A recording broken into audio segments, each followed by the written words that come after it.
time. Let's go. We bring that real talk when it comes to sports, covering the news, giving you the truth. Nothing but that real on hoops in the league. All things NFL, we don't miss a thing. Getting with the coverage, we loving it all day. Picking up the news, tell us wherever the ball lay. With the NFL, NBA, they box so. Sports news in the hands of a man with fair takes. Tell them, coach, statistics and realness that's being spoke. Either hit it for the win or they hitting the goal posts. Either way, we woke up to the news of the day. Any Kenny could call it, he like to talk it out with Ray. Fast breaks down the lane, they better move out the way, or they pulling from perimeter. Curry bury the trade, yeah, they got it. Woo!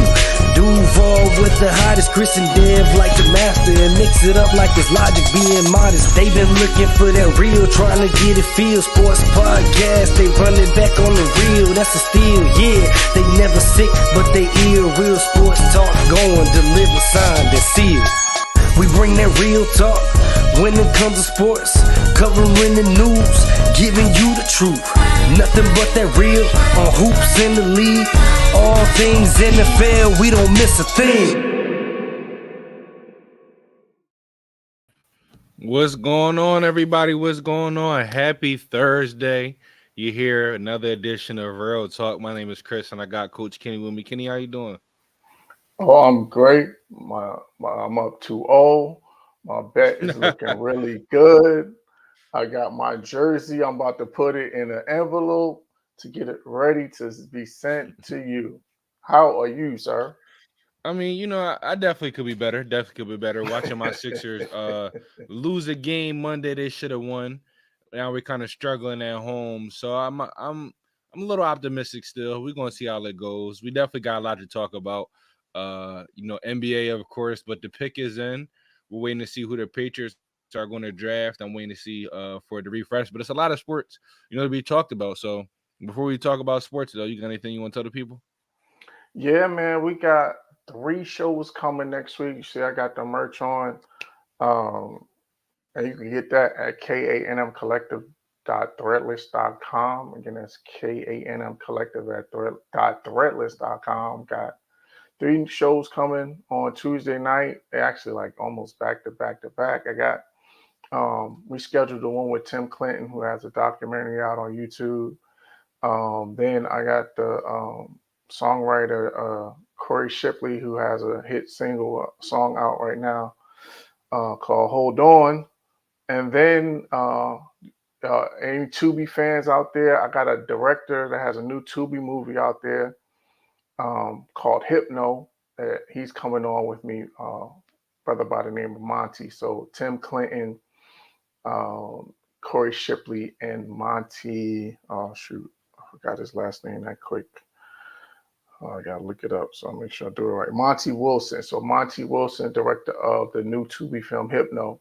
So they'll all be on Tuesday night live on the Minds of Creativity channel. So tune in and check it out.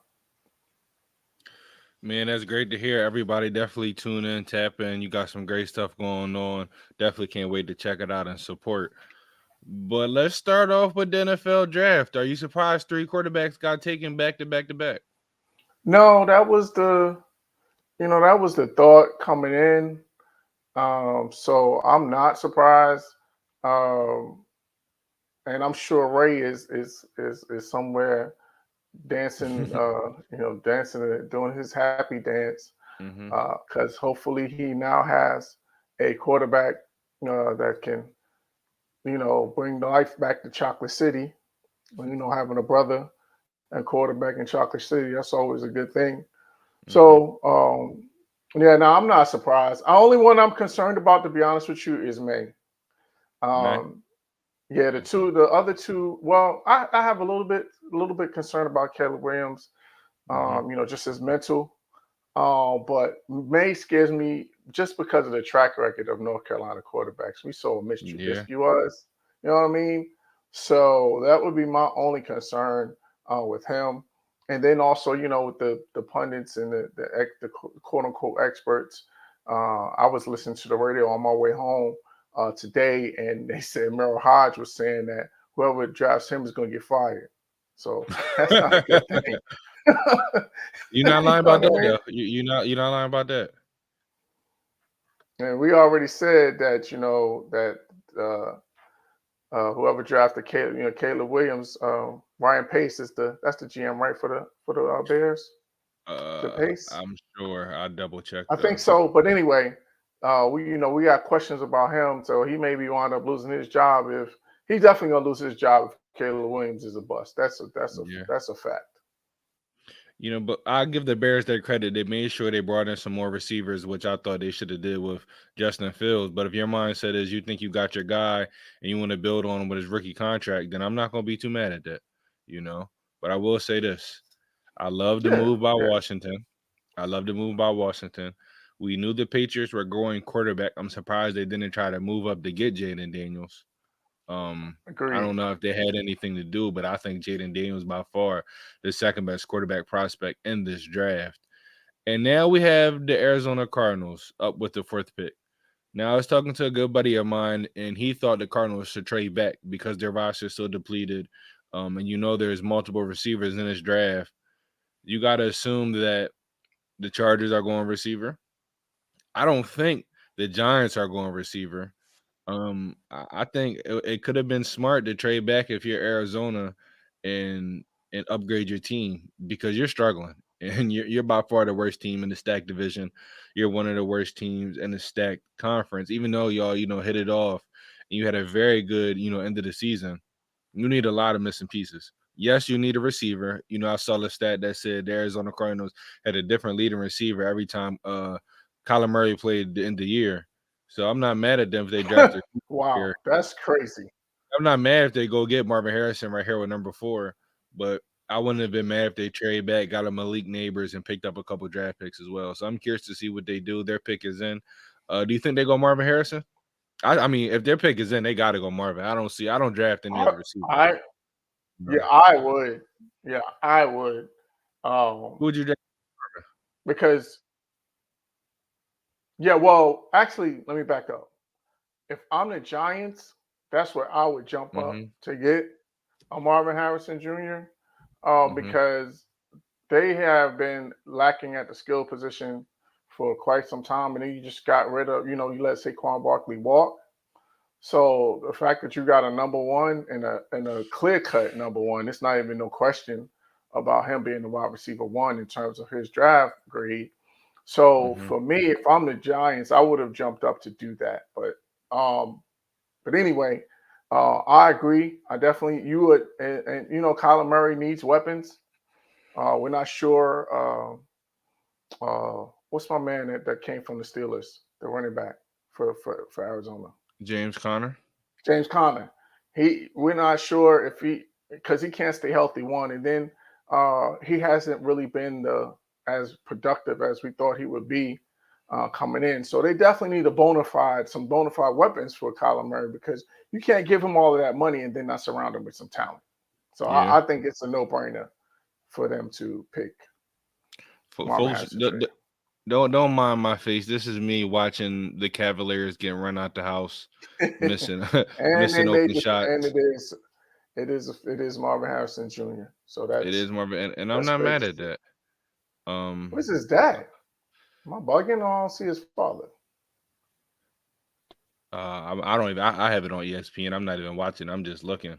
Um, but again, Marvin Harrison, the number one receiver, arguably number one player in this draft. You got to think him and Kyler Murray is going to be a dynamic duo moving forward. I think they're going to put up some good numbers. Looking at a lot of young quarterbacks and young receivers. Now with the number 5 pick, you have the Chargers. You traded away both receivers, in my opinion. Well, not in my opinion, it's a fact. That won't Mike walk, Williams, you and you let traded the go. other one. You let one Yeah. walk, and you trade Keenan Allen. Are you going Malik Neighbors right here with this number 5 pick, or are you trading back?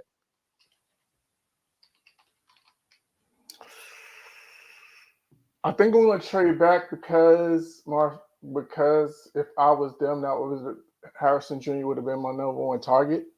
Mm-hmm. So because he's off the board, I think I'm trading back to get some more picks, to stack some more picks because you have to get more young talent around him. You got rid of your veteran wide receivers. So you got to get some more talent around him at those skill positions. So I think that's the best way to do it is to stack multiple picks and be able to do that.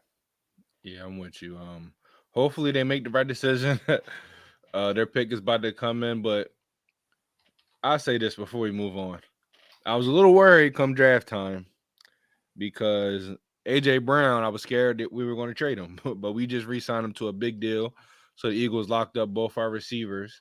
But speaking of receivers and locking up in contracts, there's a team in San Francisco that it's been reported, in a lot of quote unquote sources, but we've been hearing a lot of rumblings, online, and whatever other, places we hear them. Debo and Ayuk. I've been hearing trade rumors about both of them. It's draft time. Do you see one of these players being traded? And if so, who's getting traded? And also, if you were in the GM spot for San Francisco 49ers, who would you trade? Um, I think the easy answer is, well, yes, I see it happening. And then the second part is, I think it's Ayuk. No, I Mm-hmm. don't think it's Ayuk. I know it's going to be Ayuk. One, he's already disgruntled. Two, he's already asked to, made his trade request Mm-hmm. public. So, and the other thing is, you you just don't have enough money. Yeah. Like you got um, Debo got paid. You got the big contract in McCaffrey. Mm-hmm. You got Brock Purdy that's about to come up, who's going to get a bag. Mm-hmm. And he's not on no rookie deal. He's a late round pick, so his contract is coming up. I think I heard today within the next year or so.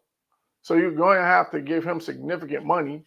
So it's just not enough money to go around. So they're just gonna have to. So he's the odd man out. Mm-hmm. Well, if I'm not mistaken, I think this may be the last a year of guaranteed money on Debo's deal. Oh, So is it okay? yeah, so if you're able to trade him, but we're gonna see. I don't. I think Brandon Ayuk is the better player. I'd rather keep Brandon Ayuk, but at this point, I'm with you. It may be easier just to keep Debo. I'm curious to see on what team makes an offer. You gotta look at a team like the Ravens. Ooh, Embiid, good shot. You gotta look at a team like the Ravens. They need a receiver bad. And you got Mitchell Robinson's. He's hobbling right now. Kenny, Sky man, he's hobbling. always. He's hobbling. But a team like the Ravens, and a lot of teams out there. I remember we talked about this prior. Even the Browns. I think teams should be calling up San Francisco and seeing which receiver is really available. Because in my opinion, one of those guys is getting traded. One of those guys is getting traded. It'd be easier for me as an Eagles fan if we don't got to deal with both of them. But I honestly think one of those guys are being traded. If they're able to lock up their receivers like we did, that's great for them. But like you said, I don't want to use the word disgruntled, but all this stuff that's been coming out about him and wanting to get paid and not getting paid. If he doesn't get paid, then it's up. He's getting trade. He wants to trade. He might get traded tonight. I Yeah, remember and I meant 2 years ago. This time, Eagles traded for AJ Brown. You know, so I right, that's think right. I think it's going to be a team that's on a cusp. You know, that may try to make a move and get one of these guys. And to me, with the Chargers still on the clock, I think they're thinking about a trade. Yeah, with the I think with the you're right. Chargers on the clock, I think I they think you're I right. think they may. I mean, even a team like the Giants, you know, it's a lot of teams that need a receiver, but we don't have to sit here and dwell, on these teams. You could talk about your Cowboys. What do you want to do in the draft? Let me ask you that before we move on. Do you have any, or you don't even care? I ain't gonna even lie to you, Chris. I was just telling my boy. I was on the phone. I'm not even excited. I'm so I'm so done with Jerry Jones, man, that I'm not excited about this draft at all. So now, because there's so many holes: Mm-hmm. defensive line, offensive line, running back. Like there's so many ways to go, and the spot that we're picking at, you just got to take the best guy available. So it is what it Yeah. is. For us, Let's go, I hope we Jalen. go corner. Heat up, baby. I hope we go cornerback, honestly. But that's just me. Oh That's just yeah, me. yeah. Good shot. Good shot. Speaking of Jalen, Knicks Sixers right now. If I'm not mistaken, the score is what, 52-49? That's Y'all what I winning? have. Yes, Yeah, sir. Brunson is doing his thing. Mitchell Robinson's still in the game. Let's see what Embiid's about to do in this play. Gets right to the basket. Got the foul. Going to get these free throws. This is a tough game. This is a tough series. I always knew it would be a close series. I look at last game, that should have been a victory for my team. It's not even excuses. It's just the fact the referees came out and they said they blown 2 missed calls. It is what it is. It can't be changed. Y'all got the victory. It's about what the Sixers can do to win today. And in my opinion, I love that we had role players step up. Campaign hit 2 threes. I said Batum hit a 3. I mean, Yeah, all our role players are stepping up. So now we need Embiid and Maxey to take off because the first 2 games and even last game, I looked. Tobias had 10 points, but outside of that, Maxey and Embiid were the only guys in double figures. When I looked over at the Knicks side, you had 20 points, 15 points. You had multiple guys, scoring off the bench. The Sixers need that type of production. We're getting it right now, but now it's time for our 2 best players to take over. I'm looking at Jalen Brunson having the best game he had so far in this series, which I'm not surprised. He was due for a good game. he was. With the drop coverage, it's about time he shoots these threes. So Sixers, man, down 1. It's going to be close, but all this doesn't matter. If the game stay close, it's about who does what in the last 3-4 minutes of the game. And to me, that's going to, determine who's going to be victorious. And it's always going to be like that. And Brunson, almost hit another tough shot. But, man, this is going to be down to the wire. So what you thinking so far that's about this game? It's 2 things. One, you got to be from your perspective, you have to be encouraged that you got both of the bigs in foul trouble. Now we're using Precious playing at the 5, which is a mismatch. So you got to feel good about that. And then for us, yes, it was good that Jalen Brunson has gotten going. But I think the key to what got Jalen going was that he started making plays for other guys to start the game as opposed to coming out and looking for his offense. I'm with you. You know what I mean? So because they're keying on him so much that you have to become a playmaker. And then I think that's what has freed up his offense was that he became a playmaker first and foremost. And so that kind of got him into his rhythm, and then he got himself going. I think what caused him to struggle those first 2 games was that he was looking for his offense first and then looking for his teammates second. So I think he changed his mindset this game. And so I think that's why he's been successful. But for me, man, Isaiah Hartenstein, man, like this dude, when I say that he's been the key to this series, like that little floater, that he just has a great feel for the game. And he has that little floater, that little push shot, that little teardrop that he shoots from the mid range. It just seems like it goes in every time. And he's mastered the short roll and hitting that little mid range pull up. And so I think that's been a real key because that's making Embiid have to play defense. That's making him have to move where we know he's already compromised with that bad knee. So these are all things that are in our favor. So I'm feeling ultra confident because I told you backstage before we came on was that I thought you guys was going to smack us in the mouth, punch us in the mouth, and run us out the gym. So the fact that this game is close early and we're up early, which is another thing. We've been down in the first half of both games. Actually, we've been down the majority of both games. So we had to come back both games, and the fact that we're up on the road, I'm just feeling great. Again, like I told you, close series. It's about who makes those winning plays. I'm a fan of Hartenstein's what he's doing. Him in foul trouble kind of hurts because when Mitchell Robinson hobbling, if for the Sixers, you got to go Hartenstein every play. If he's in foul trouble and Mitchell Robinson isn't 100%, and that forces them to go small, then now let's go and let's adjust. And I'm with you with the Jalen Brunson situation because it's ironic that not only is he having his best scoring performance so far, but like you said, because he's making plays for others. I think the most assists he had in this series is 7. I think he already has 5 in the first half. So that goes to show you that when you make plays for others, because I'm with you, I watch the games and I watch him, shoot shot, go 1 for 6, 1 for 7, shoot the ball 7 straight times, where he can hit. Usually in the regular season, he passes the ball, he gets the offenses flowing. I think now he's kind of settling in and he's finding his rhythm. And we're seeing a Jalen Brunson, in my opinion, second team All-NBA, who in my opinion should have been in top 5 when it comes to MVP, led his teams to a second seed. This is the Jalen Brunson that everybody fell in love with those last couple of weeks of the NBA. And so what he's doing right now is spectacular. Hopefully on my Sixers side, we can find a way to slow him down. And just real quick with update, the Chargers on offensive line, Joe Alt. They did. I I don't know. It's a need. It's a It's a need. need. So It's a need. And I don't know what the Giants do because people are saying the Giants go quarterback. This really determines how the rest of the draft is going to go. Because if Giants go quarterback, I don't see the Titans going receiver. I think they go a skill position that they need. I don't know what the Falcons do at 8.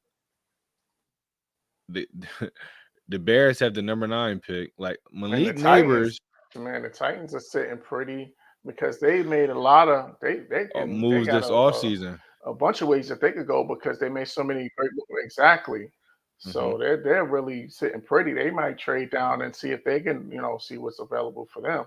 But with the Giants, man, it's to your point. Like they're in a tough spot here because all of the guys are their targets are kind of off the board. They can always use Mm-hmm. offensive line help. So the best offensive tackles off the board, the best wide receivers off the board. So Mm-hmm.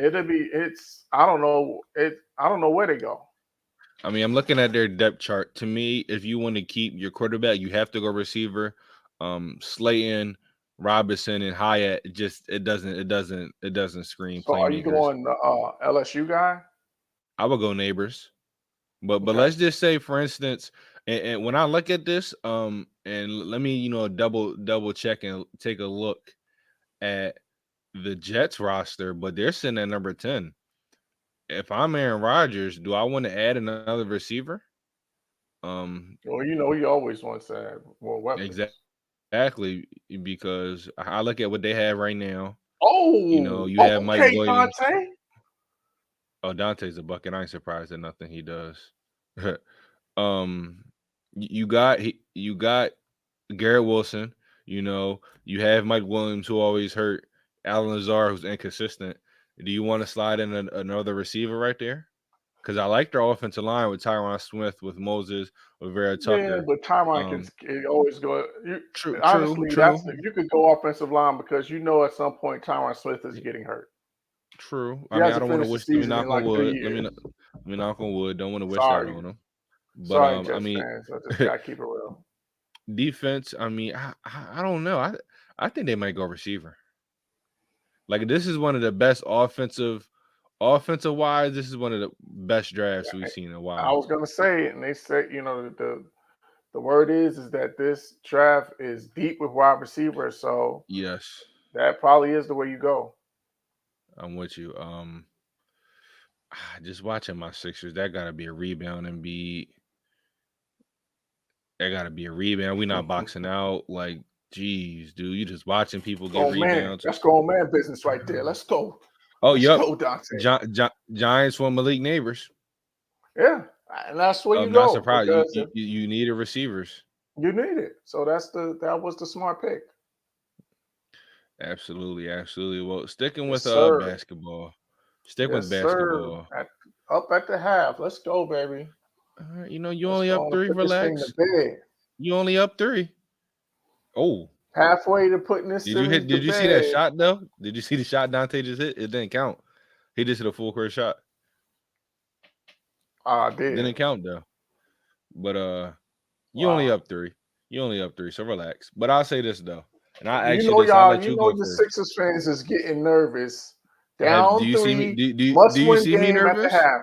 I'm not Do you talking see about me you. nervous? I'm talking Because about Sixers fans. you talk in the arena. You're talking about the real Sixers fans. Not well. I say this: real Sixers fans, they mad at everything. But real Sixers fans that know real Sixers fans that know basketball. No, I'm not tripping because this is a grit and grind series. So we could be up 10, 15. I don't care until I see the last 3 minutes. You sound good. Yeah, I mean they're gonna see my reaction on here if win or lose, draw. So I'll be honest. Y'all want to see how I really react. But you pose this question. It is something to see, so stay tuned. you pose this question, so I'll let you answer first. What's going to happen with Daryl Morey if we lose in the first round? I think he may be gone because you ran James Harden out of town, who's supposed to be your guy. You gave Embiid the Supermax. We did. Knowing that he's injury prone. Uh, the Buddy Hield trade hasn't really worked out. True. That's He's out understandable. here looking like bum juice right now. Can't hit a shot, can't hit layups. So, like, everything that he's done, not everything, I shouldn't say everything, but a lot of the key moves that he's made had just failed. Hmm. And then for me, the other thing is I've always thought that Daryl Morey is overrated because this whole analytics thing, for all this analytics talk, he made one conference finals. All those True. years in Houston, he made one conference finals.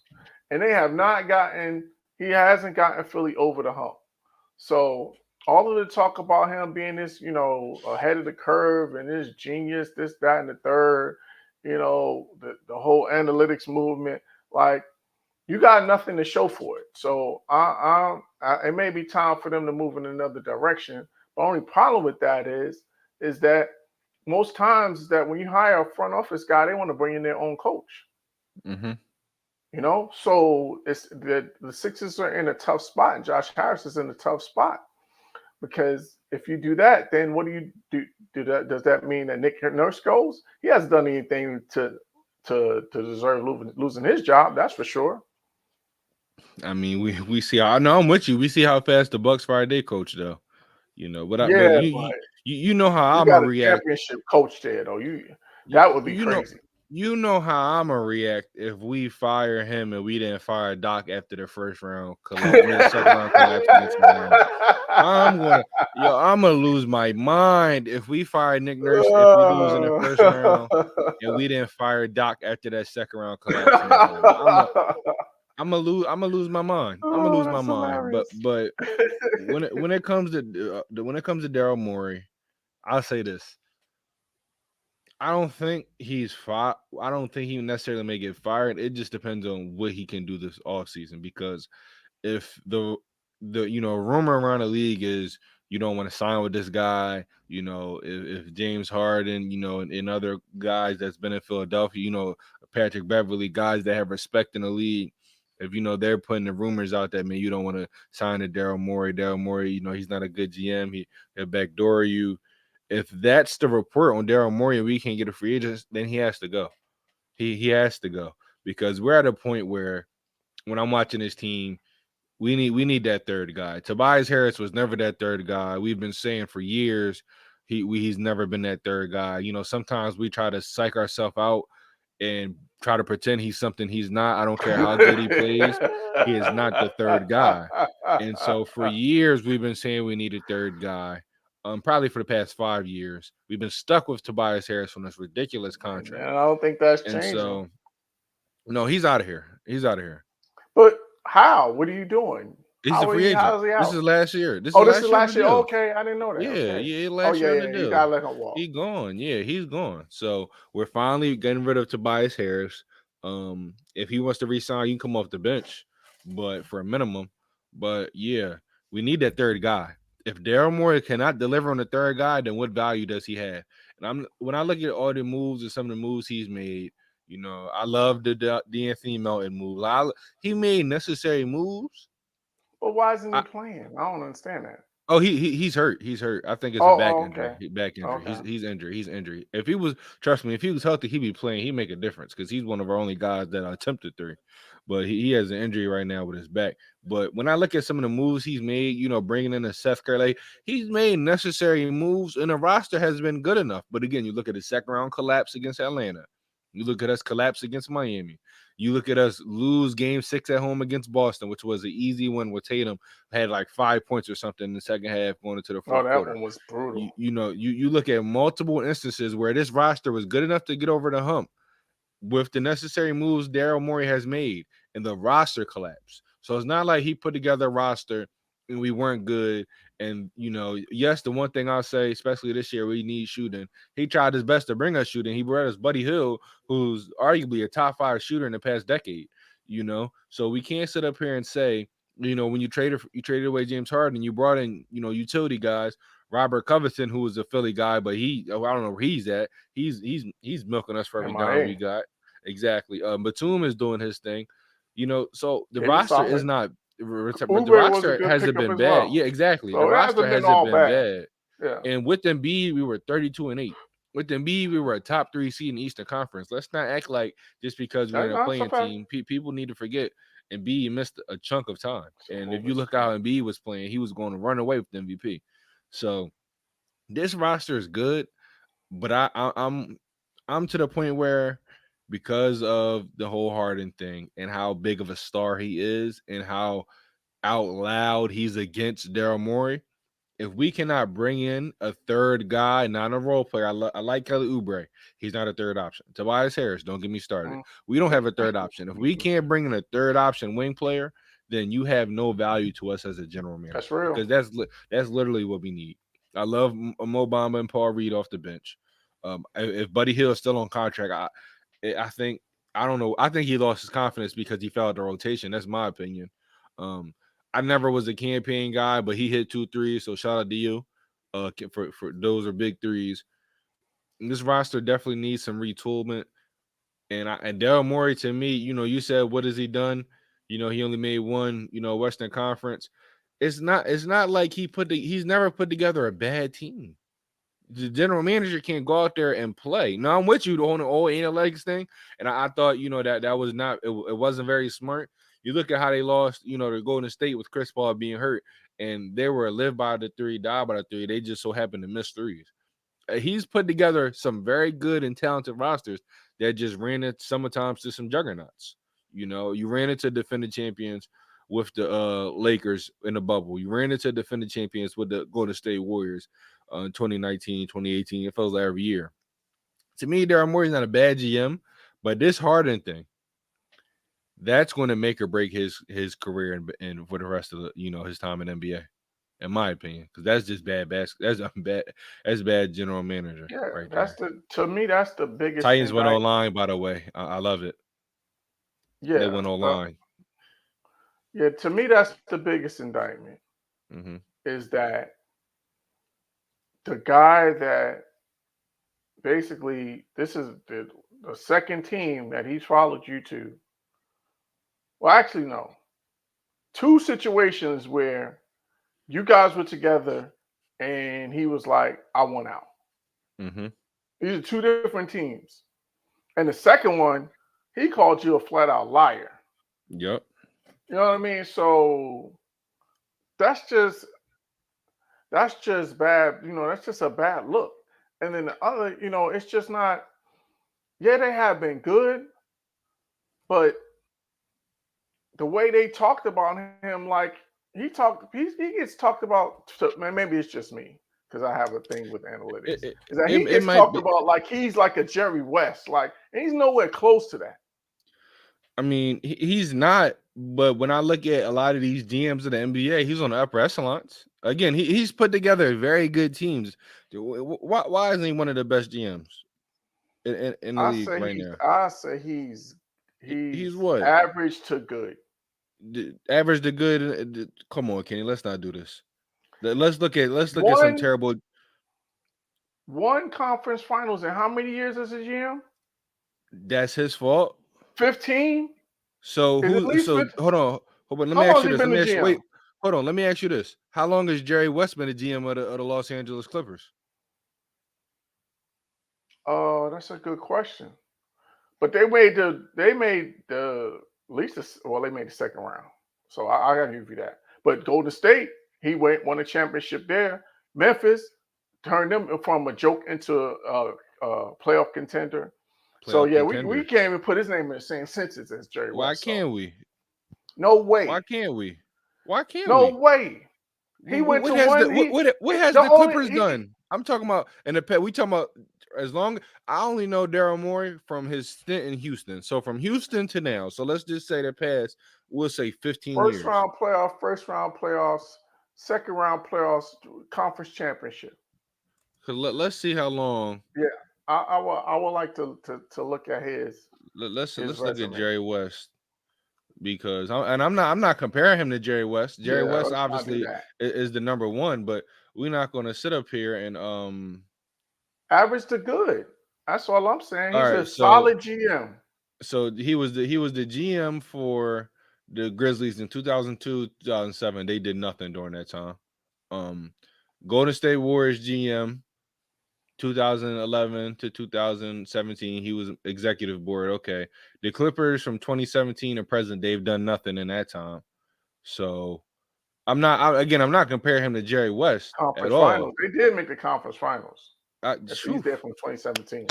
And so But you're did talking about the three Rockets. franchises. So did the But you're Rockets. talking about three franchises, and the Grizzlies were awful when he got there. They was awful when he left. They were a playoff team by the time he left. What does playoffs do? I thought it was about championships. I thought that's what but we he was had talking already won a championship. He had already been a multiple championship and built two dynasties. And so outside of with the Jerry West, Lakers. who would you say is the next best GM in basketball? That's a good question. I gotta think about that. Me, okay. I'll say let's just say Pat Riley.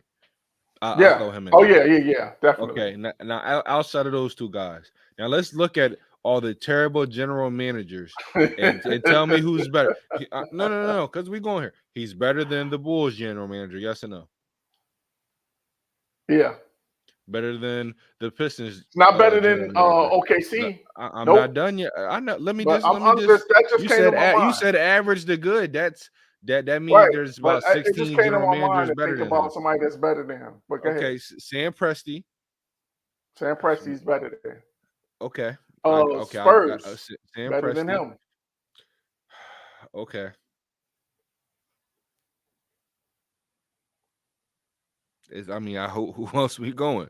And as much credit as we giving Sam Presti, y'all made it to the finals. Y'all made it to what have y'all won? Because you arguably did the worst general manager. What have they really won? But that team. But he put together a good team like Daryl Morey. They basically built a championship, did a total rebuild, and now they're a contender. Right. When has Daryl Morey ever done that? He came into a winning situation in Houston. They weren't. He made them a championship competitor. They weren't a championship level. Look. What are the they weren't years championship that he came level. I'll look it up right now. But I'll say this though. Okay, we'll give Sam Presti credit, I guess, for blowing your team up and then kind of putting them back together. Let's see, what are they going to say? He started as assistant general manager in 2006, and he was the general manager. Okay, about either 2007, because Wikipedia is a terrible source, or 2012. So he was with them for a little over a decade. Hold on 1 second. Michael Penix Jr. went to Atlanta? Oh yeah. You surprised about that? I'm shocked. I don't know why. They came out. Atlanta's been saying for the longest they were drafting a quarterback. Atlanta has been saying give Kirk Cousins money? Because we talk about general managers, but again, if you got Michael Penix and he has to back up Kirk Cousins, I'm not mad at that because he's young with experience. And he can learn from Kirk Cousins, and you got young talent around you. I'm not mad at that. But I honestly think, unless they thought, I would have traded back to at least 2 picks to 10. That's my point. Because Chicago's not taking a quarterback, and the Jets aren't taking a quarterback, but Minnesota more than likely is going to take a quarterback. So is Denver, and probably so is the Raiders. So I would have tried to trade back at least 2 picks. I think you'd have got some value right there. However, them drafting a quarterback right here, I'm not shocked. They've been saying they were going to draft a quarterback. The fact that they drafted Michael Penix Jr. to me speaks volumes. Hopefully he's able to succeed, because I thought a lot of people were kind of underrating how good he was or how good he is. I do think he was one of the best quarterbacks in this draft. His accuracy, his ball placement, and him being able to sit behind Kirk Cousins, I think that's good for him. Surprised they didn't go Bo Nix though. No, I think I agree that it's good for him. I'm just not sure if that's a good move for them, because it's basically it's a redshirt year. So you got a top 10 pick that you're going to get nothing from this next year. So yeah, I know. I'm not mad at you on that, but they came out and they said they were going they were going QB. So we gotta get them their credit on that. Gotta Yeah, get I them their mean, you credit got to on that. stick to your plan and Hmm. stick to your board and whatever your plan is. I'm just not sure if I If totally you agree with the agree, logic. yeah, I Yeah, mean, we'll see how it works out. But with Daryl Morey, I just send it off like this: he's definitely a top 10 GM in the NBA. And if you think otherwise, I don't think no, I'll anybody's give you really been top paying. 10. I'll give you top 10 because Maybe that's maybe top solid. 8, maybe top 8, That's good to solid because there's 30 maybe teams top in the 8. league. You're in the top third. That's good. Because I'll take him over there. I'll take him over Danny Ainge post the big three. I might not even take Um, him over Brad Stevens. Shucks. In this short period of time, he's gone to conference finals and here NBA we go. finals. Here I'm we just saying, man. go. All right, let's just These are the facts. before. Okay. I'm not. I don't want to turn this into me having to defend the Daryl Morey thing. It'd be too. It'd be too easy. But speaking of GMs, Your Philly fandom is telling on you right now. But go ahead. speaking. Come on. Listen. I won't pull a Ray and spend 20 minutes on the topic. I'm trying my best not to, but you keep reeling me in, and I don't want to have to do this to All right, you. I'm gonna stop. I'm So gonna stop triggering you. speaking of GMs, let's talk about coaches. Coach, I am in firm belief that I think Eric Spoelstra is the best coach in basketball currently. Do you agree or disagree? Yeah, I think I agree. Pound for pound, in terms of getting the most out of his talent, in terms of making adjustments and basically playing to the strengths of your team, there's nobody better in the league right now than Eric Spoelstra. Yeah, I gotta agree with you. He's the best because nobody in their right mind. And we talk about it in our chat. Like Bam Adebayo is maddeningly inconsistent. So to figure out how to split on the road without your best player and to have a big game like that come from Bam and Tyler Hero, who had been struggling, just and you basically got your second and third best, your second and third options and a bunch of, for lack of a better term, diamonds in the rough or retreads or throwaways, guys that most guys that you haven't even heard of. Mm-hmm. Duncan Robertson, what's the young guy, 24? His name just escapes from my mind. I mean, you got Jovic. Yeah, guys that you never basically, glorified G League guys Mm-hmm. that you have developed and that you have made into guys that are rotational players. So like to me, that bubble team had no business going to the NBA finals. That I think 3-0, I'll say like, this: that bubble team was actually good. They and the East was the Celtics. I mean, they weren't what they really were. The Nets, Kyrie and KD weren't there. I think that bubble team might have been better than that recent team that just went to the championship. I think they just found, they got hot at the right time. And Jimmy just went on a tear. Mm-hmm. So Whoa. yeah, but yeah, I agree with you. He is the best. Yeah, The no, wide receiver 100%. off the I think board. he's the best. I'm surprised that the Bears just went receiver. Another receiver off the Um. board. Where did you Oh, think they actually, were no, going to I'm not. go? No, DJ Moore. Oh no. I'm honestly not surprised they went receiver. Cause I forgot they had another receiver. I guess he's not. I guess he signed somewhere else. Now looking at their roster, I'm actually not shocked that they went receiver. I actually think they have a disgustingly good offense. No excuses, Caleb Williams. DJ Moore, Keenan Allen. You have three legit receivers, and you have a tight end. You have a running. You have DeAndre Swift. You Bears. Yo, I We know might have Justin we gonna Fields have is to talk looking about at some. them Oh sideways like, yeah, really? This is what you yeah, do now? really, exactly. We're going to have to talk about expectations for them Oh because no, expectations are high. I And don't that's want to my jump. I don't concern. want to jump the gun. Exactly. I don't want to jump the gun and say their expectations are something that they No, they shouldn't are be. high. You're the number one pick. You got Hmm. two number one receivers in turn, DJ Moore and dang, I'm so bad with names. Chargers receiver Keenan Keenan Allen. Allen. They're both Keenan Allen. number one receivers. You just drafted a top 10 wide receiver. You got a solid tight end. At least a top 10, top 15 tight end in Komet. Would you agree? I mean, I'm not. I wouldn't be mad at you saying that.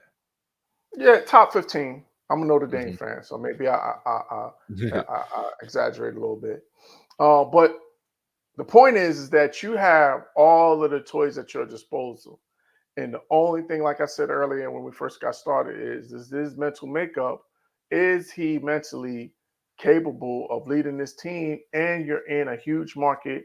We know Chicago, how tough it is there, and they have no patience because they've been waiting. They thought that Justin Fields was going to be their quarterback, that was going to lead them to the promised land. That was going to be their quarterback for the next 10 or 15 years. And you just pivoted and just changed course. And now you're going to put this guy, he's being drafted even higher. So he's have even more of a bullseye and more of a target on his back. So Hmm. I wish him well. Um, I don't um, I don't have any ill will towards him or anything like that. I'm just concerned with all of the expectations and the fact that we already seen him mentally break down on the college level. Yeah, I mean, I'm not too concerned. Me personally, I think he's gonna go in the ball, but I don't want to talk about my expectations, too early. But the Sixers, to give a quick update, we're up two, down three. Now we're up two. It's going to be exciting second half of basketball. But we see adjustments. Well, we saw adjustments being made by the Orlando Magic. They're blowing out the Cavs. That's over. They're going to win by 30 plus. The Sixers and Knicks, I see both of them made adjustments against each other, and the adjustments I see that they both made are working. I see Jalen Brunson doing his thing. I see guys like Kelly Oubre and Tobias Harris being more involved in the offense. Now, once we get Slick. back from this That quick was break, slick, Jay. once we get back from this quick break, we're going to talk about some of the adjustments teams like the Lakers, the Suns, and the Pelicans need to make.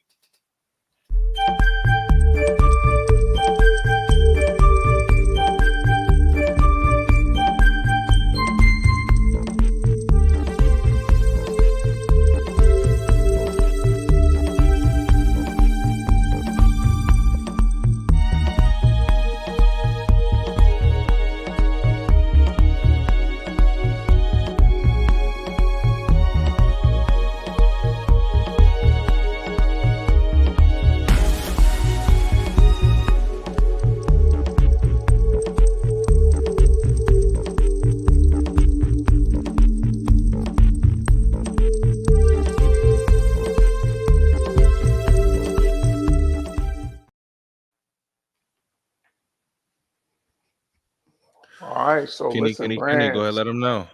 brands, entrepreneurs, business owners, uh, anyone that's looking for to be able to promote yourself, promote your brand, promote the work that you do. We got spots available, um, and that's my business along with my partner Tobias Tanker Jr. We just put some music on my team's highlight reel that I posted on both my social media pages and the team social media pages. So we did the track for that. Shout out to my nephews, Taji Moore and Noah Jefferson. They helped me with the track. Taji did the vocals and Noah helped me with the intro. So made it a family affair. So uh, keeping alive the music collective. We do everything in terms of creative content. So just hit us up at KANM Collective on Twitter and Instagram, and hope you bring your creative ideas to life. Absolutely, absolutely. Good shot, Tyrese. Um, so we talk about adjustments. Again, the Magic just destroyed the Cavaliers. I see the Sixers and the Knicks making adjustments. When you look at the Lakers, they played tonight down 0-2 at home. Just like the Sixers, they had a game too that they could have won. They were more dominant, I believe, than the Sixers in that game, and they lost with a crazy shot by Jamal Murray. Who, again, I don't like patting myself on the back, but I've been telling people Jamal Murray was this good before the bubble, and it's all on wax if you don't believe me. So what he's doing right now, I'm not shocked at all. But with the Lakers, down 0-2 at home, what adjustments do you need to make to win this game? I don't think it's a lot because there's been 2 close games. But I think the one thing is that you just got to make sure that you keep feeding Anthony Davis. Like he has to continue to be that number one option because you got to make Joker work. Mm-hmm. Like it's like that's what we're doing with Embiid is putting him in these pick and rolls to make him have to defend and make him expend energy. Because the more energy that he expends on defenses, the less energy he has available on offense. So I think that's the biggest thing that they have to do. And then and they haven't done it, but I don't know. I would look at throwing a zone at them because you got 2 less than stellar defenders on the perimeter in terms of Austin Reeves and D'Angelo Russell. So that would be a way to kind of hide those guys defensively and also save LeBron and AD in terms of their energy. You could conserve some energy as well. So I think that would be an adjustment that I would look at if I'm Darvin Ham, is playing some zone just to give them a different look, to give them a change of pace, and also to conserve your guys. Well, I'll say this: Darvin Ham, he loses, he should be fired. Simple as that. I don't think he deserves. That man just went to the conference finals last year. Did he go to the conference finals, or did LeBron and Anthony Davis go to the conference finals? Was he coaching the team? What has he shown you? Was he second year? Because what was he? Fourth. This is his fourth. Is this his fourth year? Third year. No, third year. Third or fourth. Oh, regardless, I mean, he's been a guy that just makes you. Listen, I'm not a Darvin Ham guy. He shows me nothing that he like. When I think of coaches, I think of coaches that make a difference in a series. That's when this is his third year. I don't care about none of that. I don't. When coaches make their money, coaches make their money in the playoffs. Eric Spoelstra makes his money in the playoffs. Is anybody favored the Lakers against the Nuggets in this series? It don't. Are they expected to win this series? Favorite. They match up well. Where? Let's go. All right. You have MPJ. Cool. First of all, let me tell you why they match up well. They only losing by 2, 3, 5, 6 points. They got nobody to guard Murray. Murray hasn't done nothing this series. Murray has been on locks this series. So the defensive game plan they have on Murray with blitzing him has been working. Right. All right, let me not complain about Darvin Ham. Let me not complain about Darvin Ham. We don't got. They aren't there. We could say that, but I'll say this: they do need to make adjustments. The defense on Murray has been working to a certain extent. I think he figured out in the fourth. Jokic is going to be Jokic. The problem with the with the Lakers is all year they've been a terrible team at defending the 3-point line. All year they've been in the worst teams. Teams shoot their best 3-point percentages, their best, guys hitting 5, 6 threes against the Lakers all year. They got lucky that Murray and Caldwell Pope were combined 0 for 9. That's not going to happen again. They need to do their best in containing that 3-point line. He just went down. That looked like an ankle. I don't even got the game on. I don't even want to talk about it right now. That looked like an ankle. That's not good. Let me see. Whenever you tie that sneaker tighter, that means you rolled your ankle. Yeah, look at how OG Anunoby just rolled up on him. Oh, that's a loose ball. And your man tripped him. Kelly Oubre tripped him. That wasn't his fault. I'm just saying, dude, fall regular. He'd be all right, though. He'd be all right, though. But my adjustments for the Lakers, honestly, guys like Hachimura and Reeves, y'all getting open threes. You got to knock them down. Hachimura, what I saw from them, putting Jokic on him and moving around like that, is that they're not going to defend him. You're a better player at home. You need to knock down these open threes. Their bench. What what did y'all bring in Spencer Dinwiddie for? In my opinion, the way Spencer Dinwiddie is playing, he might not have a job next year. He might not have a job next year. Spencer Dinwiddie has done nothing positive. Uh, He's uh, done nothing positive for the Lakers for the I past think 2-3 you're seasons. oversimplifying how hard it is to come in mid-season and And you got one to be job. effective. Score. But there's no way you're on the floor and you look lost and you're scoring 0 points, 0 assists. This is a guy that everybody was saying, oh, he's this good six man. He's this good Come on, six man. He could be a Jalen. value for this team and that team. Like, what value is he bringing right now, Kenny? What value is Spencer Dinwiddie No, bringing right now? What value is Gabe Vincent? Okay, let me not say they're not going to have a job, I'm but I don't more think down on I, Gabe Vincent than I would be more down on Gabe Vincent than I would be on Dinwiddie the because reason why I don't. he ain't been healthy since he signed that contract. You're right about that. You're right about that. But when you brought Dinwiddie in and Dinwiddie went to this team, his thought was, okay, we don't have Vincent, we're going to bring in Dinwiddie. And I've yet to see again anything impactful from Dinwiddie, from Vincent either, from anybody off the bench. Cam Reddish I So haven't seen him. But this is my adjustment for them. okay, Somebody I'm got to listening. step up. Simple, like Dinwiddie. What adjustment is that? Be an NBA player. What are we doing here? There's no way that But they have 17 bench points and listen, 17 bench points in 2 games, and they all came from Torian Prince, who's just a spot up shooter. We talk about coaching. Darvin Ham, what can you do that can Dinwiddie and Gabe Vincent to get them going somewhat? You're not going to win if you don't have no points coming off the bench. but is that his fault or is that Rob Pelinka's fault? I feel like we're blaming Darvin Ham for a flawed I'm not roster. blaming. No, Who, I'm not saying this. I'm not blaming Darvin Ham on why these two players are playing bad. Let me clarify that. I'm just saying what can Darvin Ham do to bring in some bench production. Again, I'm not blaming him. Shoot that three and beat. Yak him. Give me one more. I'm not blaming Darvin Ham. Like let me set this record now. I'm not blaming him on why they're playing bad. I'm just thinking, what can he do for them to play better? If that makes sense. If that makes sense to you. okay. What can he do? And again, to me, Anthony Davis. He's been rolling. He's been doing everything perfect. Keep going with AD. He's been your bread and butter. Shoot another one, Embiid. Cash my parlay, Embiid. Cash my parlay. But more the story. They need to get their bench rolling. Can you agree with me on that? They No, need to they get their bench do. rolling.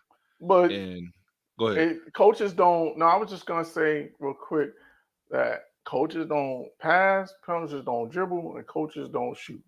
You could put guys in You're right position to on be that. successful, but it's up to them. To your point, the guys got to come in and be productive. Mm-hmm. Oh, we're going on a run. And I'm with you. It's man. The Lakers have opportunities, and I hate to keep saying the same thing, and I'm sorry, folks, as we watching this game here. The Lakers have a ton of opportunities, in my opinion, to be successful. And tonight, when I look at the Lakers on the road versus at home versus the Nuggets, I think 2 things need to happen. You start off with Anthony Davis early, because Anthony Davis usually plays the entire first quarter. And I think Mhm. that second unit, I think guys like knock that down, Maxie. I think guys like Austin Reeves needs to have a big impact. I think guys like Hachimura and one of those guards off the bench need to have a big impact. So it's going to be fun to watch. It's going to be fun to watch, but I think it's going to be a close For sure. game. Are you going? I think Lakers win this game. Yeah, I agree. Because this is again same situation that you guys are Mm-hmm. in. This is a must-win game. You can't go down 3-0 and have any chance of winning this series. So you have to win this game. And I think the other thing is that the fact that they are at home and all those guys that you're talking about that needed to hit shots, I think this is Mm-hmm. when they hit those shots because, history has proven that role players play better at home. So this should mean that all of these guys who we've been talking about, the Dinwiddie's, the Ruiz, and etc., all these guys should be more effective tonight. But I think the Absolutely. biggest thing is you have to continue to keep the big. You got to keep AD engaged, and that's on LeBron and it's on Darvin Ham as well. More Hmm. so, even more so with Darvin Ham, and then AD as well. Like you have to take the bull by the horns and call for the ball. Like if you see guys is not feeding you, like, hey yo, let's go, bring it here. You know what I'm saying? And LeBron with his IQ and his point guard skills, you gotta feed the big fella to keep him rolling because, like we said when we first started this segment, was that you have to make Embiid be a defender. And the only way Hmm. you're gonna make Embiid be a defender is you get the ball to Anthony Davis. Jokic. You mean Jokic, right? No, I'm saying you gotta feed Anthony Davis so like Jokic has to guard him.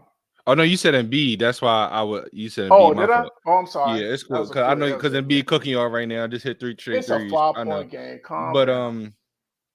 but no, man. Honestly, oh, did they roll that at two? Yeah, we right where we need to be, Yeah, right in striking let distance, me because cash out we've been before they try to. chasing y'all down. Yeah, foot on the line. We were running y'all down all 2 games, so this ain't nothing new. You hurry up and cash out. I mean, listen. Excuse me, folks, while I try to. Oh no. They trying to do me dirty, man. But I'm going with the Lakers right in this game. I think they win. How about you? I think they got to win. yes. Lakers win tonight, and I think that they win a close game. Hmm. I don't think it's going to be a blowout. I think they want to. They figure out how to get over the finish line and win this game. Okay, now. And B starting to drag Oh, that leg. That come on. tank starting to run low. I mean, About to you gas out. It's around nah. the time we Oh, start good gassing shot, out. Oubre. And the first time I don't bet on you. It's no. He gonna sit. He gonna sit 6 minutes in the fourth. Um, Go ahead and sit them down now. man, we might have to do we might have to get live to watch this game four, depending on what happens. But let's talk about the Suns though. Suns, is it a sweep for them? And if they get swept, because they haven't been competitive in the second half at all. If they get swept, what do you do if you're the GM? It's not a sweep. Mm-hmm. They win at least one game. Mm-hmm. But I don't, and I picked Minnesota to win this series, so everything is pointing in that direction. I think this is a case of the young guard taking over the old guard. You see Mm. Anthony Edwards ascending, and he's Mm-hmm. at KD's neck, talking slick, talking a little reckless. Some people might say, but he's backing it up, and they're backing it up. And I just think this is a bad matchup for them all around because those two bigs means Good that shot. KD is gonna have to guard one of those bigs, and we know that physicality is not his strong suit. So, Mm-hmm. and to Cat's credit, he's been because sometimes he tends to drift a little bit and want to shoot too many jumpers. But to his credit, he's been attacking the basket when KD's been guarding him. So the fact that they're doing that means that this is a bad matchup. But to answer your question, I don't think that you can. There's not much that you can do Mm-hmm. because you got those 3 max contracts. Unless you're trading one of those guys, which I don't think you can 1 year into this. You got to at least try to see this through to a second year. So I think they're kind of stuck, and you just have to improve the supporting cast. Okay. I'm with you, and they might be stuck. I don't know how much improvements they can do with the supporting cast. Oh, good shot, Embiid. Oh no, okay, Kelly Oubre, hooping this game. I don't know how much. I don't know what they can do. I mean, when I look at this team, I look at a guy like Eric Gordon, who for the entire first half of the season was a guy they could count on to get 15 plus. He had 3 threes last game, but he's been. I don't know where he's been this year. Mm-hmm. And that was really their offense off the bench. The Royce O'Neal pickup was huge, but he hasn't been able to do much. And when he's not hitting shots, he's a liability. He's like he's not as bad. He's not that. Oh, Maxie, you tried to go for the 2-for-1. He's not that big of a liability, but I'm with you, or it can be a liability. Shoot another three Yeah, and beat. because then you're just slacking off. You're just sagging Mm-hmm. off of him and helping off of him. And if he's not hitting that shot, then what good is he? Another three by Embiid. So yeah, I'm Oh behind you. man, up 13. But you know how me. I'm not. I need the last We've couple of been here minutes, man. before. That's right. Yeah, don't get you because again, we have chased y'all down from these double figure leads the first two games. Yeah, so you know me, but you know me. I don't get too hyped. Cut. But man, well, while we while we about to go to timeout, let's run through some more of these things right here. Any surprises from the playoffs so far? To you, No, I'm well, to me, it's Phoenix being blown out in both games. I'm not surprised that they yeah, that's lost, surprising. but I'm That's surprised at surprising. how they lost. I thought that. Well, I think they're a little surprised. I think that Cleveland getting smacked that significantly or that decisively tonight. That's Mhm. surprising to me. I thought the Magic would win, but I thought it would be a close game. Like that game wasn't even competitive, True. so that was surprising. But no, other than that, no, because again, I thought Minnesota was they had the better matchup. So um, I'm not surprised that Minnesota's up. Now, I'll save that for the end. Let's talk about Stephon Marbury. And I'm glad that you put this topic in here because I just had this debate with a couple of my buddies because we were talking about Hall of Fame. We talking about guys that are in it. You know, they talking about how Chauncey Billups is a Hall of Famer. You know, they asked if Rondo's a Hall of Famer. And this is no disrespect to Chauncey, but I said, man, if Chauncey Billups is in the Hall of Fame, you can't tell me that Stephon Marbury isn't in the Hall of Fame. Yes, championships matter, you know, but if you look at numbers, Stephon Marbury numbers are, I mean, people don't understand 20-9. People don't understand how good he was, and then people forget it's a basketball Hall of Fame, not an NBA. So Right, you gotta look at what he's done in China, and with what he's done in right, China, to me, that's a no-brainer. He's a right. Hall of Famer. He's a Hall of Famer. Yeah, totally. And the reason I brought it up was because I was watching him on Mello and Merrill. Is it Merrill? Kid Mhm. Merrill? Yeah, I They don't got know a how to pronounce his name, Yeah, but I know. Merrill from Desus and Merrill. They got a new show on YouTube that's pretty good. I think it's 7 p.m. in Brooklyn is the name of the show. But Steph was on there with them, and they were talking about it, and I wanted to talk about it on our show because I totally agree with you. He was a McDonald's All American, top 5 in high school coming out, state champion in high school, um, lottery pick, 20-9, almost a 20-10 guy, um, and 3 championships in China. He's an icon in that country. Not just a player, he's an icon. He has statues, he has a museum. Like, and you said it, this is the Basketball Hall of Fame. Mm-hmm. Yao Ming got in, and his career was nowhere near what it was supposed to be in the NBA, but he got in because of his global impact.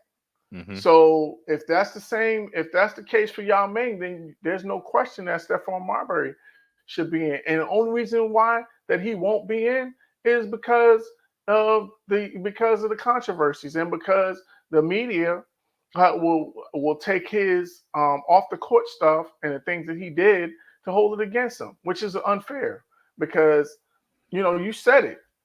His numbers career wise, and no disrespect to Chauncey Billups, as he was more a product of that team. Mm-hmm. He He was never individually to me. He was never a star.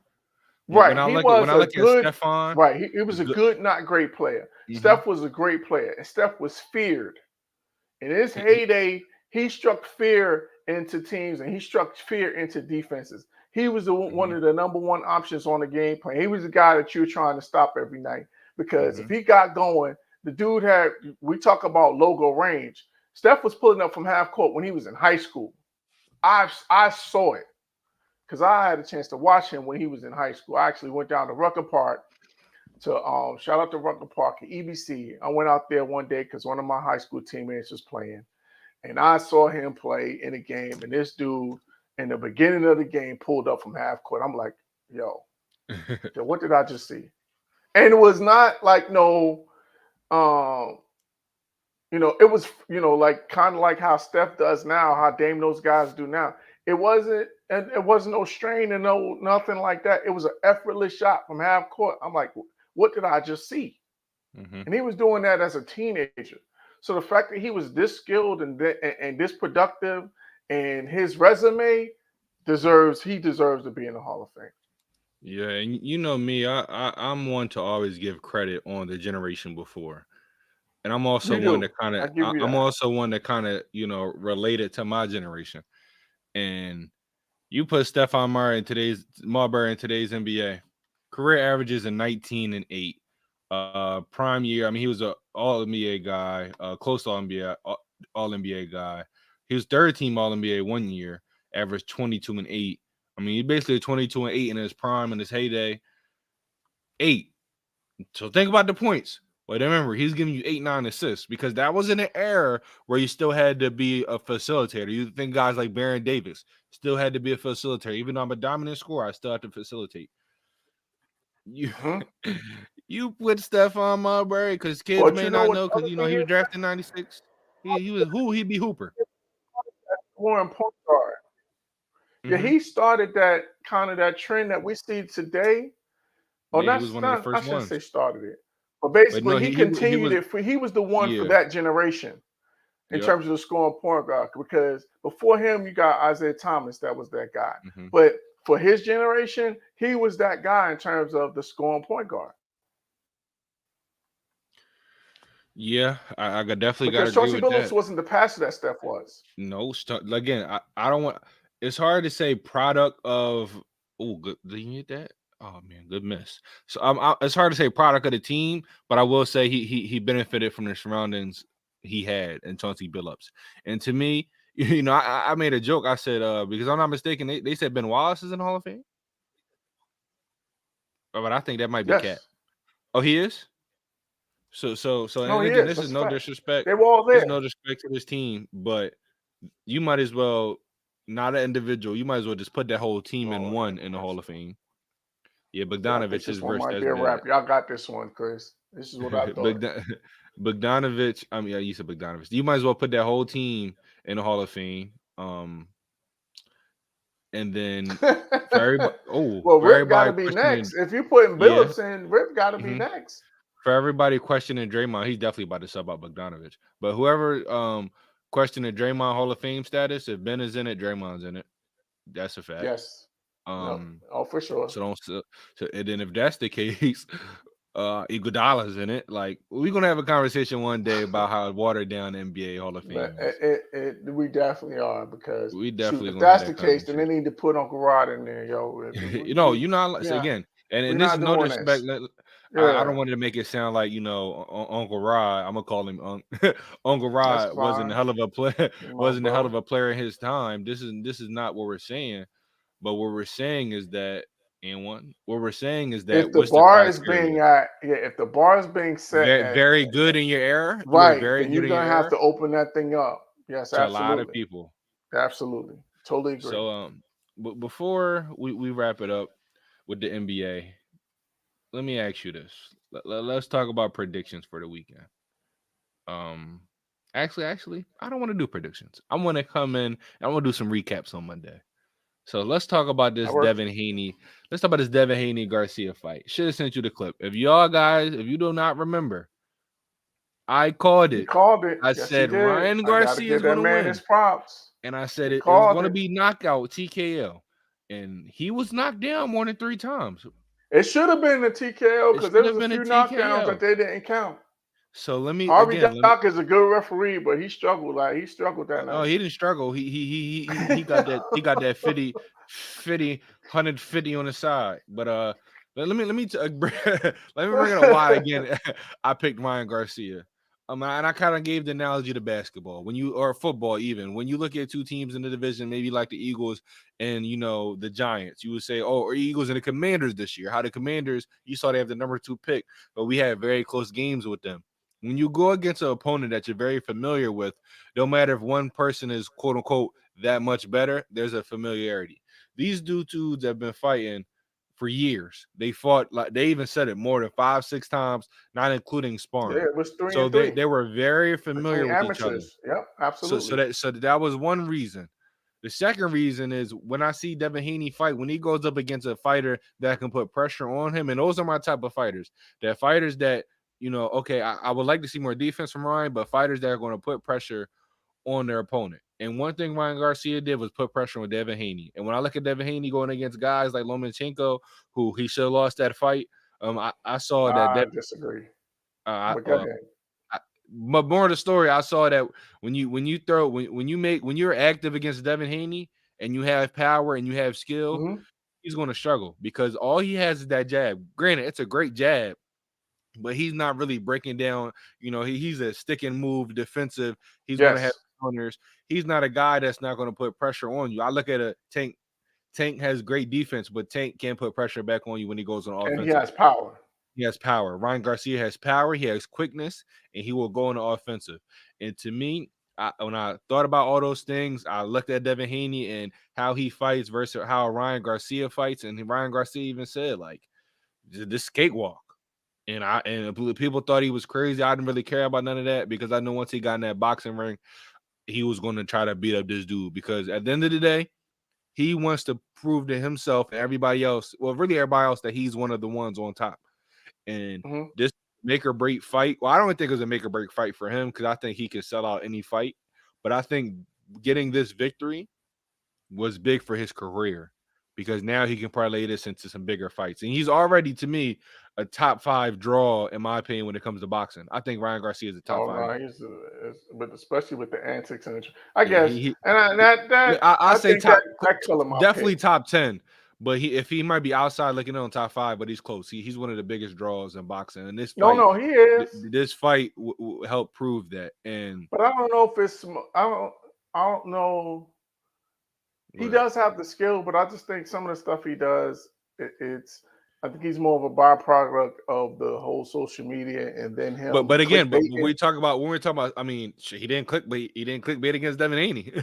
Like Oh no, he did talking about he I think he identifies a became a woman and better all that fighter. nonsense. Yeah, I mean, I think he began like strictly boxing. I don't really care what he did No, I outside of got you. boxing, but strictly, I mean, he can sell a fight. You talk about the social media and all those things; those help sell the fights. When you look at a It Devin Haney, does. Devin Haney was the champion, and I'm going to talk about that, in a second. He was the champion, but had to take a smaller split because at the end of the day, Devin Haney, Shakur Stevenson, those guys, unless they're fighting a big time fighter, those fights don't really draw. And when everybody talks about, oh, he's the champion, he's the champion. To me, I don't think Ryan Garcia and Tank, they're showing me they don't really care about belts as much. They care about putting on big fights and the best fights because a lot of these belts to me are fugazi. I don't even know who owns half these belts, and the best fighters aren't fighting Oh regardless. yeah, yeah, So, that's real. and he doesn't want to stay at 140. And I think that showed against Tank that he doesn't want to be no 135, no 140 fighter. When there was no rehydration clause and he said he was overweight. I know he doesn't care about the belts. People think, oh, he's crazy. No, But he he put does that not win put on for the power. that too. But I That's mean, about. Devin Haney usually puts on weight too, though. But Yeah, but Devin is he's but all again, he's but just starting to move Devin's up into weight. but Devin's going to stay at this 140 range for a while. Ryan Garcia, I knew because of his frame, he's not going to be able to make 140 Yeah, for forever. So I'm yeah, not. I agree. Everybody wants to talk about belts. He didn't care to win the belts because he wasn't going to defend them. He wasn't going to stay at 140 to defend these belts. So Fair. who cares about who has the belts? Because he's not going to stay in his weight Yeah, class. and Let's talk about who won the fight. all He these dogged fake him. and all these million interims Mhm. and regular and all that. They got a bunch of and all that is about money. So I'm with you.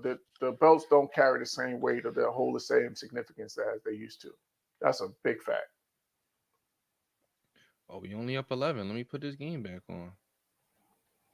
But yeah, so Hartenstein 4 fouls. I think he plays the rest of the game. 14 points. What you think? Hartenstein in the rest of the game with 14 points? Oh, Yeah, they called yeah, that foul? and plus, Oh, um, I'm a little plus, late. Did he just challenge that foul? yeah, no, they didn't. Oh, they didn't? Um, I would have yeah, they challenged. didn't. I don't think that's a Yeah, he's probably foul. gonna have. No, you That's not might a have to. foul. Yeah, you probably gonna have to go ahead and ride it out because it's a 10-point lead. So this is your last chance to really make Oh, he's about to sell a my push. parlay. So you're gonna have to. But no, he took him out. He took him Yeah, out. I would have took him out too. I just need Yeah, two I more. probably would have rolled the dice, and I because need two to more me, this is my rebounds from last this man. push. This is my last Hmm. push in terms of getting back in this game because they're like one run from basically Hmm. putting this thing out of reach. So Hmm. I might have rolled. I think I would have rolled the dice and let him run. Oh, you might be a little bit ahead of me, but oh no, they fouled him on the 3-pointer there, so he gets.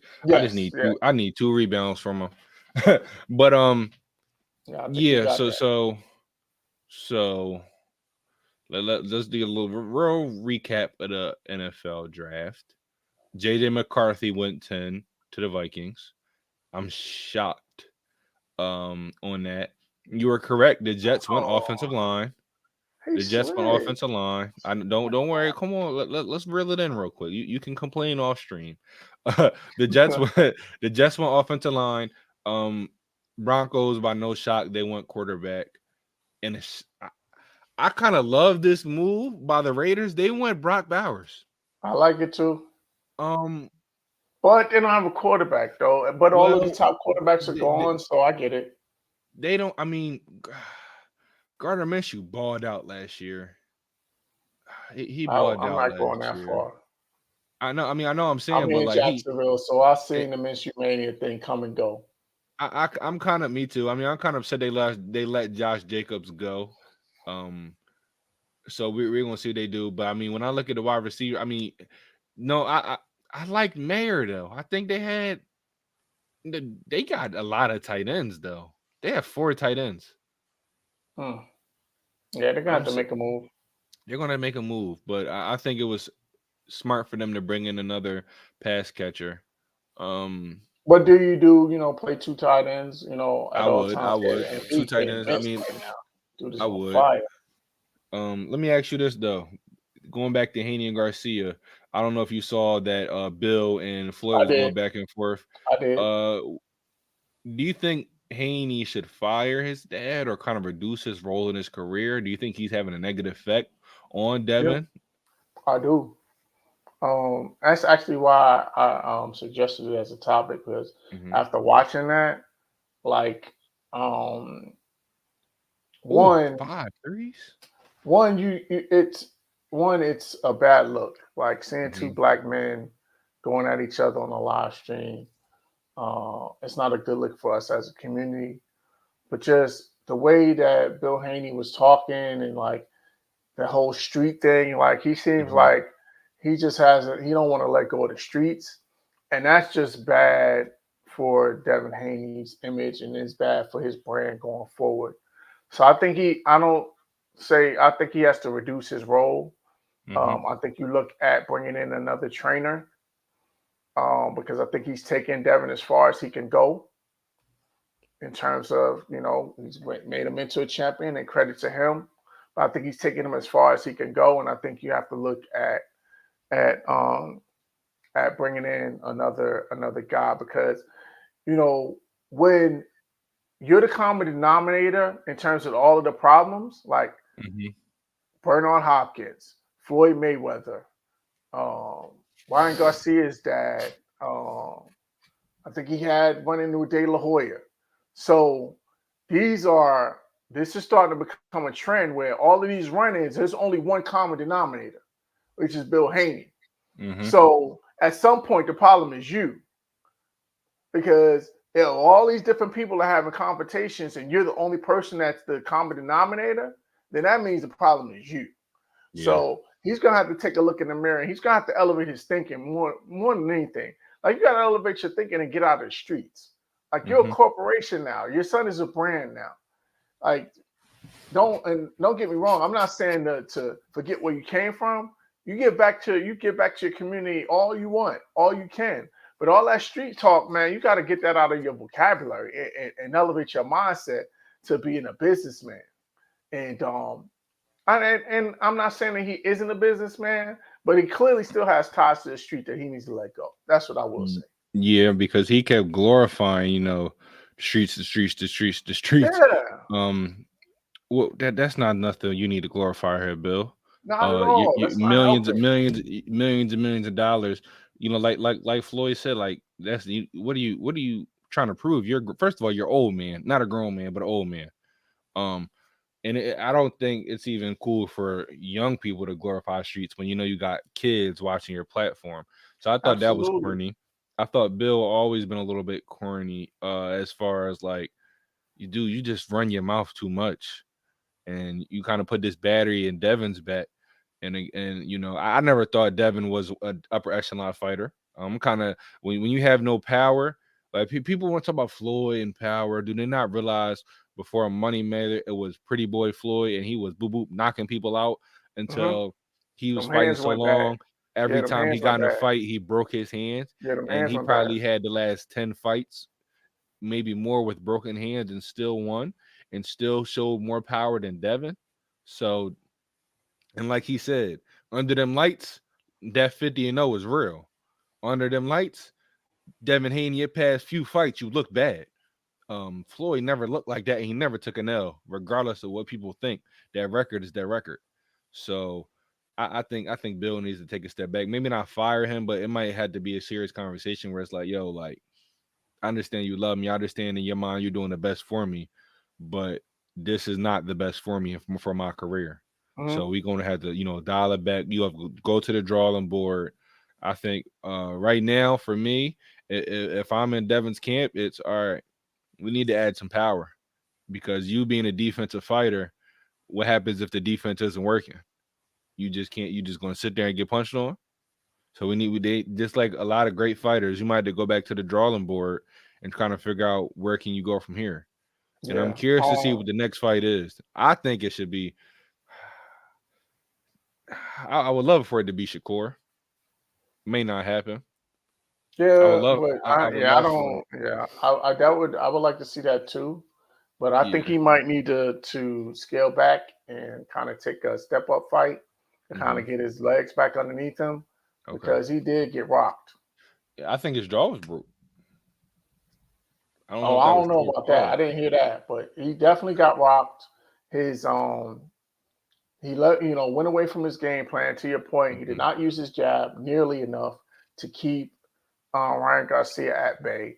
So these are all things that's trainer, and there's history behind this. We've seen Roy Jones split with his father. We've seen Floyd Hmm. split with his Split. father. Yep, We've seen Oscar absolutely. De La Hoya split with his father. So we've seen this happen time and time again, and in most cases, it was for the better. These guys elevated once they, kind of basically became their own man and started calling their own shots. So Hmm. I think that's where it's headed.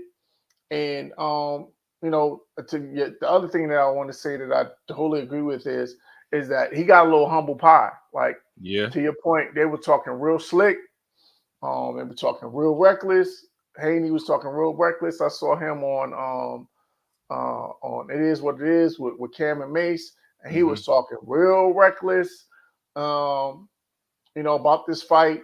And even Haney was talking, he was talking a lot too. Saw him on First Take, and he was talking, talking real slick. So now they Hmm. gotta, sit there, take their lumps, eat their humble pie, and come back stronger. But the last thing I say is that power. That's you're born with that. So I Hmm. don't know how much power he's going to be able to get This because it's an 8 point game. most guys are born with more when it comes to power, guys are born Hmm. with that. So I'm just not sure how he can develop that. I All mean, you hit right. the weights or what have you, but Hmm. that's to me, power is one of those things that you get from the man above. OMB, slow down. That's a foul. All right. Ladies, ladies and gentlemen, we appreciate you. This roller coaster of a real talk. We covered a lot. We definitely gonna have a lot to recap on Monday. I also want to bring to your attention some awards. We could talk about them real quick. For Clutch sure. player, Steph Curry. I don't know how you gave it to a guy that didn't make the playoffs. How clutch were you? But that's neither here nor there. 6 man a year, Nas Reed. Not saying Nas Reed didn't deserve it because he had a great year, but let me read to you some stats. Malik Monk this season was the most points off the bench, most assists off the bench, most 20-point per game, most 20 points off the bench, most 25 points off the bench, most clutch points, field goals made, 3-pointers off the bench. So basically, he was the best offensive player off the bench. He was completely robbed of this award. Tyrese Maxey won, and it was by far. Chill out, man. Nas Reed from Jersey. No. I'm a Nas Reed guy. I think Nas Reed won it because the push he had with Carl. And also Monk getting hurt late in the season. That hurt. And that's what I'm saying. With Monk being hurt the last week or two, and then Nas Reed went on that surge. But regardless, he's still ended the year with all of them stats. So I think he should have won it. When it comes to most improved player of the year, it's cool that Tyrese Maxey won it. I'm not a fan of guys who already 20-point per game scorers. Kobe White, though. Kobe White, to me, I would have made a case for Scotty Barnes. I mean, Jalen Williams. I mean, it's a big case. I think it needs to go. It needs to stop being from guys that are already a 20-point per game scorer. It needs to go back to guys like you said, a Kobe White that had a complete jump. It needs to go back to those type of guys. But I mean, I love that he's bringing some awards back to Philadelphia, and I'm excited to see the rest of the awards that come out. Now we got 4 minutes left. Thank you again, everybody, for tuning in. Monday, we're going to have a lot of real talk for y'all. Kenny, I'm going to be in the back. I'm still going to be in the stream if you want to, talk some stuff to each other while we watch this game. Sure, but everybody, thank you for tuning in, and peace out.